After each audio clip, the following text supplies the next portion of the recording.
You've been walking through life with a target on your back and you didn't even put it there. Someone else painted it on you, slowly, carefully, and you've been carrying it around like it belongs to you. Every flaw you've tried to hide, every weakness you've prayed no one would notice, every crack in your armor that you've covered with tape and hope, that's the target. And someone, right now, is loading the weapon. Maybe it's a coworker who's been quietly cataloging your mistakes for months. Maybe it's a family member who knows exactly which button to press. Maybe it's someone you trust. The moment they point out your weakness in front of others, you lose. Not because the weakness is real, but because they got there first. They named it. They framed it.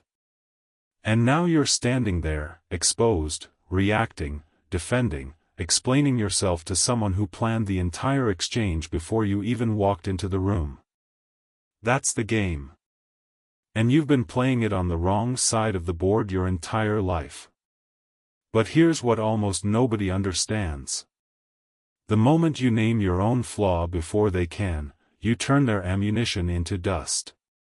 You take the weapon out of their hands, disassemble it in front of them, and hand them back the empty pieces. They're left with nothing.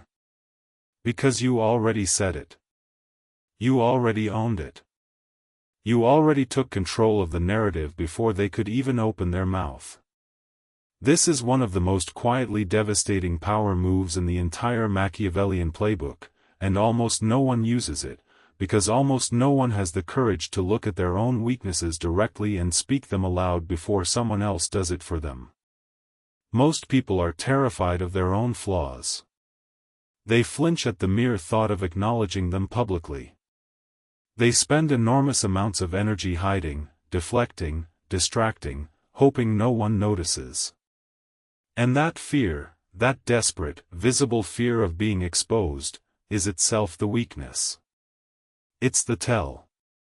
It's the signal that tells every strategic person in the room exactly where to aim.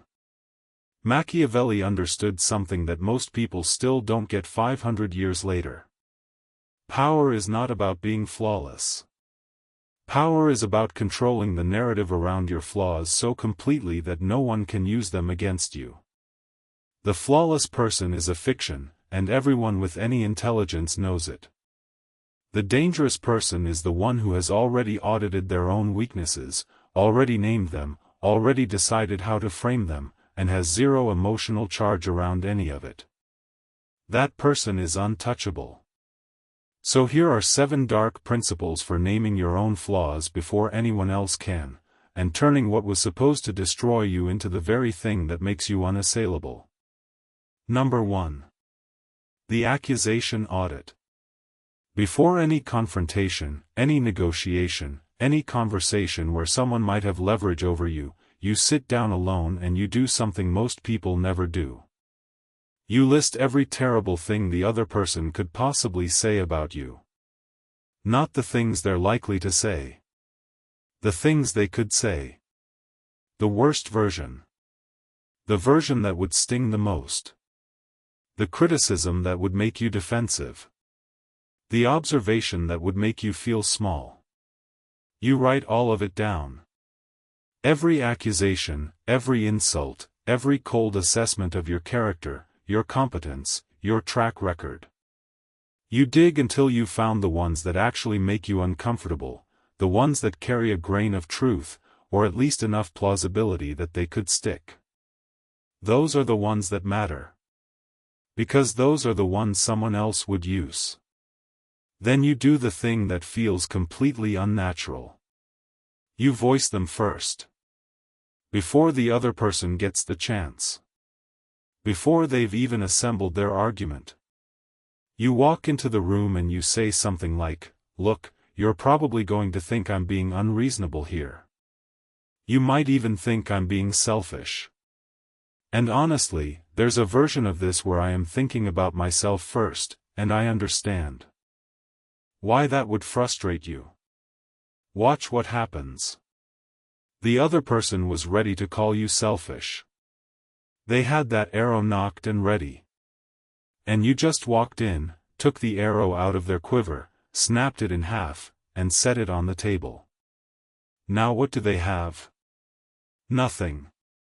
The accusation has already been made, by you. And because you made it, it doesn't land as an attack. It lands as self-awareness. It lands as honesty. It lands as the kind of transparency that makes people lower their guard and actually listen to what you have to say next. That's the accusation audit. You preempt the attack by becoming the attacker, of yourself. And in doing so, you strip the other side of their most powerful weapon. Number 2. Named fears lose their power. There's a psychological principle here that is extraordinarily simple, but almost no one leverages it consciously. When someone else names your flaw, it arrives as a verdict. It carries weight. It feels like a judgment handed down from a position of authority. You're lazy. You're insecure. You're not as smart as you think you are.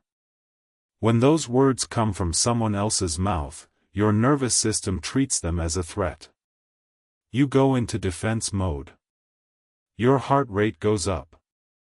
Your thinking narrows.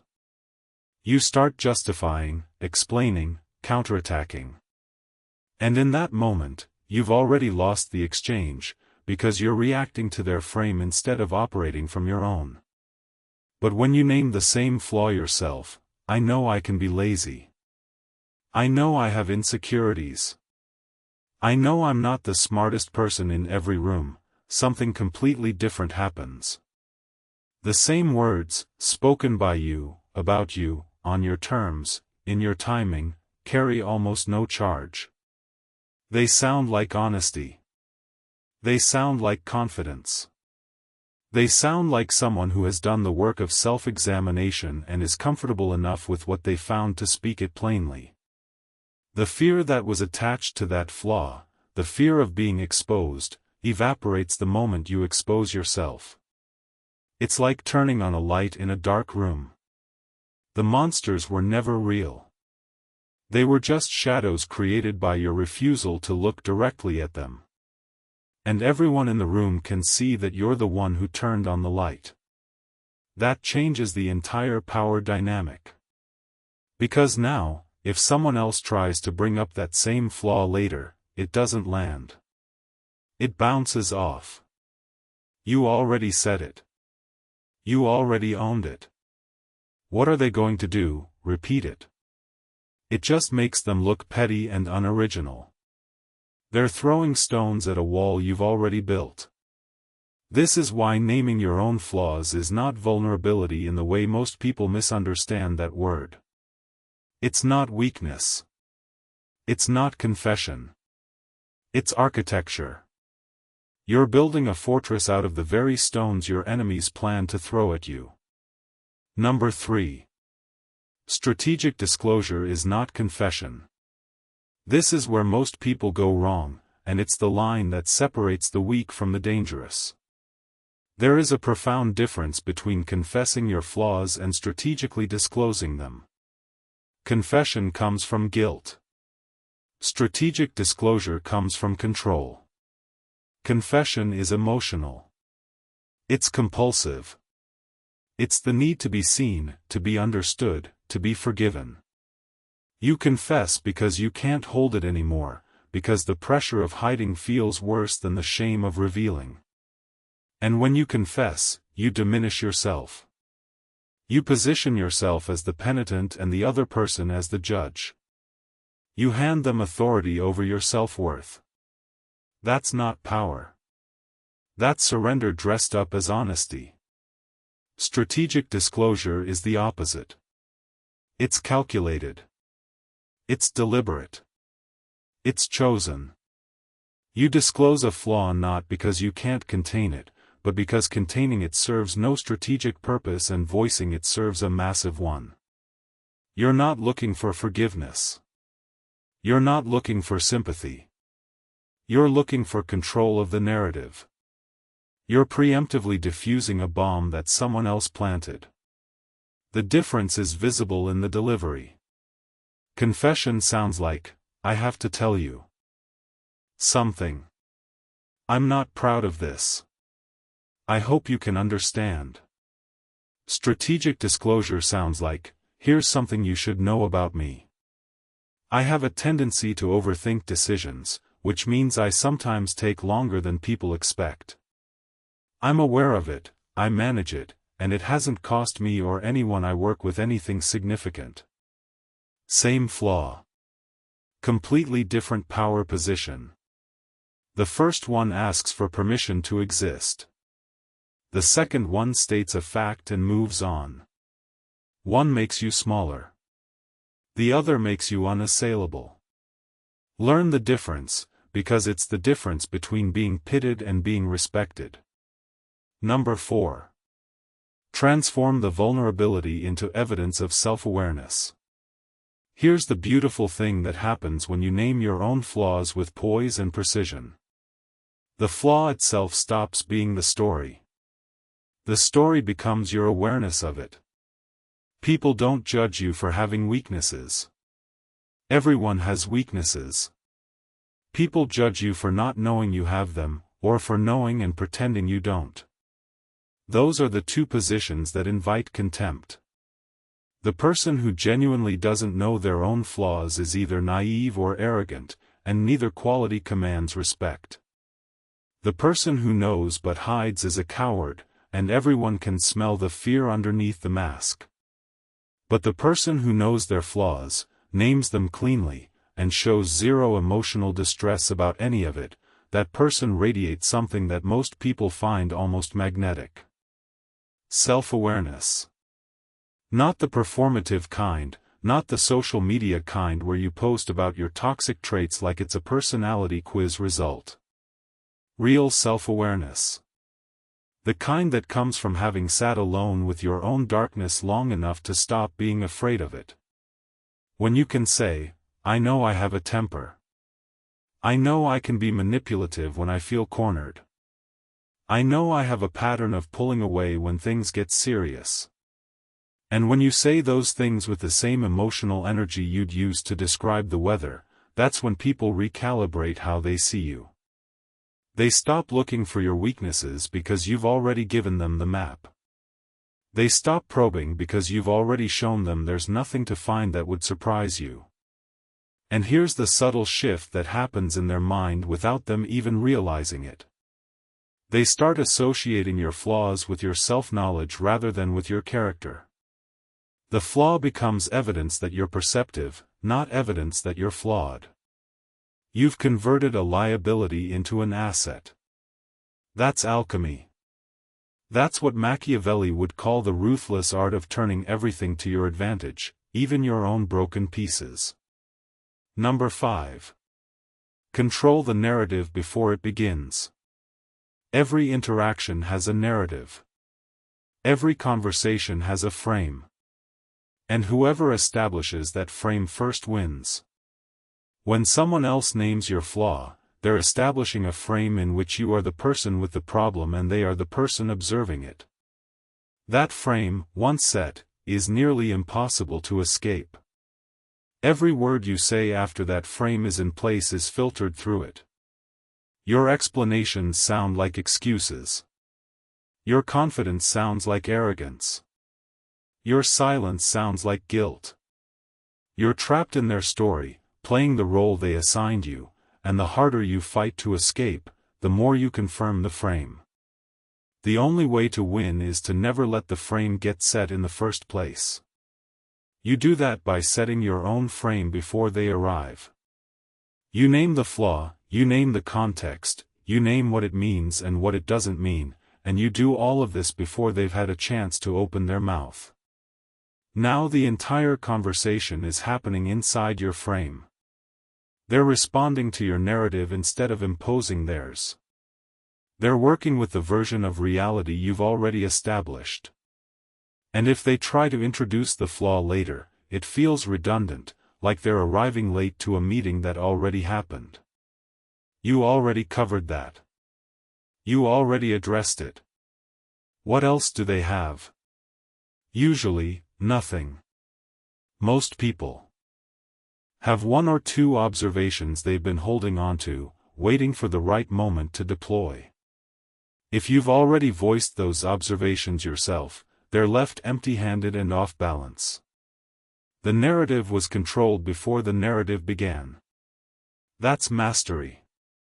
Number 6. Learn to read when someone is preparing to use your flaws against you. This principle is about awareness, and awareness is the foundation of all defensive power. You need to develop the ability to sense when someone is loading the weapon. Most people telegraph their intentions long before they act on them. There are signs. A sudden increase in warmth, especially from someone who has been cool or distant, that's often a sign they're gathering information, not that they've had a change of heart. Questions about your past, your decisions, your relationships, especially ones that seem casual but have a slight edge to them, that's reconnaissance. Someone who starts paying very close attention to your mistakes, cataloging them, remembering specifics, that's preparation. Someone who begins subtly establishing themselves as the reasonable, competent one in shared spaces, especially in contrast to you, that's positioning. They're setting the stage so that when they finally make their move, the audience is already primed to see you as the problem and them as the solution. When you detect these patterns, you have a choice. You can wait and hope they don't follow through, which is what most people do, and it's exactly why most people get blindsided. Or you can preempt. You can walk into the next conversation and casually, calmly, without any drama, name the very thing they were planning to use against you. Not aggressively. Not as an accusation. Just as a matter of fact. You know, I've been thinking about how I handled that project last quarter, and honestly, there were a couple of decisions there that I'd make differently now. I can see why someone would look at that and question my judgment. The person who was saving that bullet just watched it dissolve in their hands. They might nod. They might agree. But internally, they're recalculating, because their entire strategy just became useless. You took the ground out from under them before they even stepped onto it. That's the power of reading the preparation and preempting the execution. You don't wait for the attack. You make the attack impossible. Number 7. The reversal, appear weak while maintaining control. This is the most advanced application of everything we've discussed, and it's the one that separates the practitioners from the masters. When you name your own flaws, you create an appearance of vulnerability. But that appearance is not the reality. The reality is that you are in complete control. You chose what to disclose. You chose when to disclose it. You chose how to frame it. You chose the audience, the timing, the tone. The other person didn't force any of it. They didn't extract it from you. You gave it freely, strategically, like a chess player who sacrifices a piece to win the game 3 moves later. What looks like weakness is actually the most sophisticated form of power. You appear to yield, to submit, to expose yourself, and in doing so, you disarm your opponent so completely that they don't even realize they've been disarmed until it's too late. They lower their guard because they think you've handed them something. They become overconfident because they believe you've shown your hand. And in that moment of overconfidence, they reveal themselves. They show you their strategy, their assumptions, their next move. They speak more freely. They push harder. They expose their own position because they think yours is already compromised.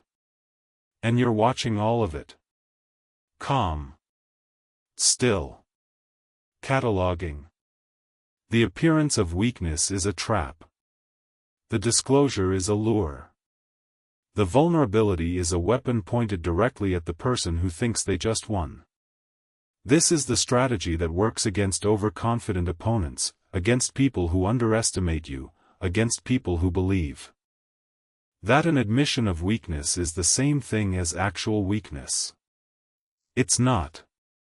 It never was. The person who can name their own darkness without flinching has already mastered it.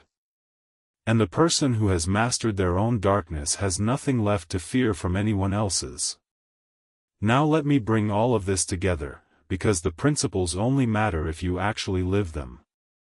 Here's what I want you to understand at a level that goes deeper than tactics. Most people spend their entire lives running from their own flaws. Hiding them. Denying them. Projecting them onto other people. Building elaborate structures of justification and deflection so they never have to look at themselves directly. And in doing so, they hand enormous power to anyone who's willing to do what they won't look.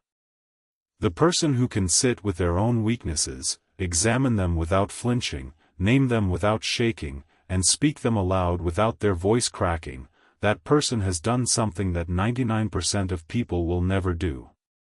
They've made themselves transparent. And transparency, real transparency, is the ultimate armor. Because there's nothing left to find. There's nothing left to expose. There's no secret, no hidden shame, no buried mistake that someone can dig up and wave in front of the world. You've already excavated everything. You've already said the worst thing that could be said about you. And you said it first. Marcus Aurelius wrote that the best revenge is to be unlike the person who wronged you. I'd extend that. The best defense is to be unlike the version of yourself that your enemies are counting on. They're counting on you to be defensive. Be transparent instead. They're counting on you to hide. Be visible instead. They're counting on you to flinch. Be still instead. They're counting on you to break when your flaws are exposed. Name them yourself and watch them break instead. The accusation audit is not a technique you use once. It's a way of moving through the world. It's a posture. It's the habit of always being 3 steps ahead of the narrative, always having already considered the worst case, always having already spoken the words that could hurt you most so that no one else gets the satisfaction of speaking them first. This is how you become dangerously clever. Not by being perfect. Not by being flawless. Not by pretending you have no weaknesses. But by being so thoroughly familiar with your own weaknesses that they have no power over you, and therefore no power over anyone who might try to use them. You become the person who walks into every room already having disarmed every weapon in it. Not because you searched other people for weapons. Because you searched yourself first, found every weapon that existed, and neutralized it before anyone else even knew there was a war. Let me give you a practical framework before we close. The next time you're heading into a situation where someone might have leverage over you, a confrontation, a negotiation, a difficult conversation, a performance review, a conflict with someone who's been quietly collecting your mistakes, do this. Sit alone for 15 minutes. No phone, no distractions. Just you and a piece of paper. Write down every negative thing that person could say about you. Not the reasonable things. The unreasonable ones too. The unfair ones. The ones that would sting. The ones that carry just enough truth to make you defensive. Write all of them. Then read them out loud to yourself in the silence of that room. Hear your own voice saying the worst things anyone could say about you. Notice what happens in your body. Notice where you tighten. Notice where you want to stop reading. Those are the ones that matter most. Those are the ones you need to voice first. Now, you don't walk into the conversation and recite the list like a robot. You weave it in naturally, calmly, almost casually. You lead with the biggest one. The one that would do the most damage if someone else delivered it. You say it plainly. You don't dress it up. You don't surround it with caveats and qualifications. You just say it, like you're commenting on the weather. Then you pause. You let it sit in the room. You watch the other person process the fact that you just did the thing they were planning to do, and you did it better, and you did it first, and now they have nothing. From that point forward, the conversation happens on your terms.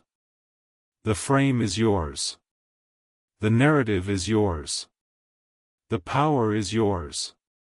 And here's the thing that really matters, the thing that goes beyond tactics and into identity. When you make this a practice, when you regularly, deliberately, courageously name your own flaws before anyone else can, something shifts inside you.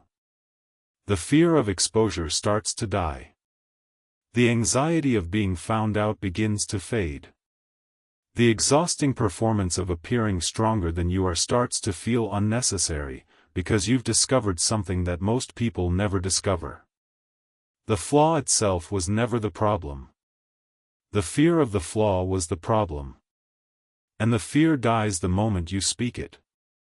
You stop being a person who is hiding. You start being a person who has nothing to hide. That transformation is visible. People can feel it. They can sense the difference between someone who is managing their image and someone who has moved beyond image entirely. The first person is always slightly tense, slightly guarded, slightly performative. The second person is loose, calm, present, unbothered. That second person is the one who walks into a room and changes the temperature without saying a word. That's who you become when you've audited your own accusations so thoroughly that there's nothing left to audit. You become untouchable. Not because you're invulnerable. Because you've made your vulnerability visible and therefore useless as a weapon against you. That's the paradox at the heart of this entire principle. The thing you've been most afraid of, exposure, being seen for who you really are, having your weaknesses known, that thing is actually the source of your power. You've been running from the very thing that would set you free. And the only thing required to unlock it is the willingness to speak the words first. Before they can. Before they will. Before they even know they were going to. The moment someone points out your weakness, you lose, because they controlled the narrative, they set the frame, they chose the timing. But the moment you name it yourself, you turn their ammunition into dust. You take the weapon, you dismantle it, you hand back the pieces, and you smile. That smile is the smile of someone who has nothing left to fear from exposure, because they've already exposed themselves. That smile is the smile of someone who has read their own file and decided to publish it first.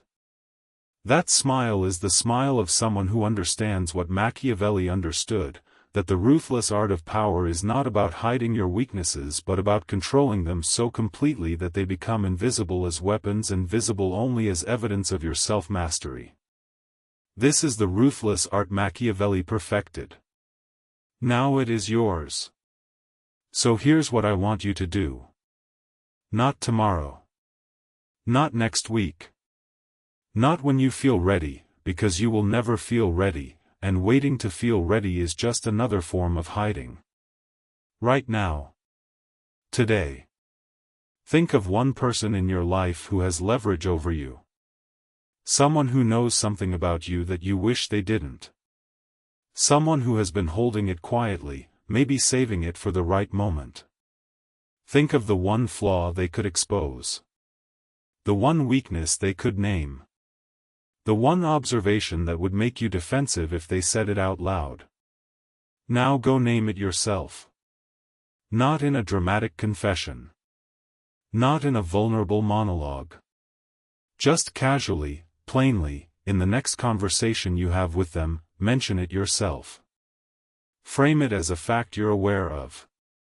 Move on. Watch what happens to the power dynamic. Watch how the air changes. Watch how they recalibrate when they realize their weapon is gone. And then come back here and tell me about it. Go to the comments and write 5 words. I am untouchable. Not because you're perfect. Because you've stopped pretending you are. That's where real power begins. The moment you name your own flaws before they can, you stop being someone who can be controlled and you become someone who has already controlled everything that could have been used against them. That's not just a tactic. That's an identity. That's who you are now. Someone who has nothing to hide. Someone who fears no exposure. Someone who walks into every confrontation already holding the high ground because you've already occupied the low ground and declared it yours. Name your flaws. Take the weapons. Become untouchable. Right now, not tomorrow.